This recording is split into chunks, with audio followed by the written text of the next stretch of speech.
Ang Terra Luna Classic o Lunsi ay muling nasa sentro ng atensyon matapos itong makaranas po ng 5% na pagtaas sa presyo kasabay ng kontrobersiya sa isang community pool spend proposal. Tumutok po tayo sa isyong ito upang mas maunawaan po natin ang desisyon ng community na tanggihan ang proposal mula po sa BLV Labs at ang epekto nito para sa atin bilang traders or investors nitong si Lunsi. At ayan, bago po tayo magpatuloy ay nais ko lamang po munang bigyang linaw ang aking disclaimer kung saan ang nilalaman po ng video na ito ay hindi po ito isang financial advice. For education and information purposes lamang po ang layunin nito. Ayan, yung unang tanong po natin dito ay bakit nga ba tinanggihan ng Terra Luna Classic Community ang proposal ng BLV Labs? Kamakailan ay tinanggihan po ng Terra Lunsi Classic Community ang proposal 12146 ng BLV Labs kung saan ay humiling po or humihiling ang grupo ng $5,000 na pondo mula sa community pool bilang bayad sa kanilang ginawang trabaho sa governance module ng Terra blockchain. Ayon po sa mga validators tulad ng All Nodes, Interstellar Launch, Interstake 1 at saka Lunsi Goblins, hindi umano natapos ang mga development na ito dahil wala pong deployment na naganap sa testnet at mainnet. Halos 90% ng mga boto ay nagsabing no sa proposal. Dagdag pa rito ay tinukoy ng mga validators na bagamat may isinagawang discussion, hindi sapat ang pagsunod ng BLV Labs sa governance rules. Ayon sa kanila, dapat munang ipatupad ang project bago sila bayaran.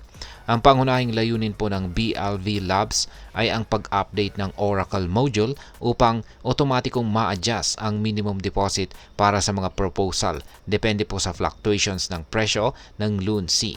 Gayunpaman, kulang pa ang aktual na implementasyon ng mga ito. Ngayon ay ano ang naging epekto nito sa presyo ni Lunsi at saka USDC? Bagamat kontrobersyal ang pagtanggi sa proposal, nagdulot po ito ng positibong epekto sa presyo ng Lunsi. Sa nakalipas po na 24 oras ay tumaas ito ng 5% at umabot po sa presyong 30 digits 118. Ang resistance level na 30 digits 12 at ang susunod na target upang maitulak ang presyo patungo po sa 30 digits 2. Gayon din ang USDC kung saan ay tumaas din ng higit sa 5%, ngunit may pagbaba sa trading volume na 31% sa parehong panahon. Bukod pa rito ay lumaki ng 8% ang open interest ng Lunsi sa huling 24 oras, kung saan ay nagpapakita po ng tumataas na interest kay Binance at OKX, habang nagkaroon naman ng sell-off kay Bybit para sa 1,000 Lunsi futures. Ang mga ito ay indikasyon ng mixed sentiment sa market.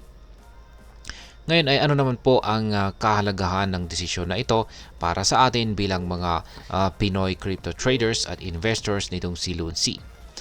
Para sa atin ay mahalagang bantayan ang mga ganitong kaganapan sa crypto ecosystem tulad po ng Terra Luna Classic. Ang desisyong ito ay nagpapakita po ng kahalagahan ng transparency at accountability sa blockchain projects. Kung wala ang tamang pagsunod sa governance rules, posibleng maapektuhan po ang tiwala ng mga investors.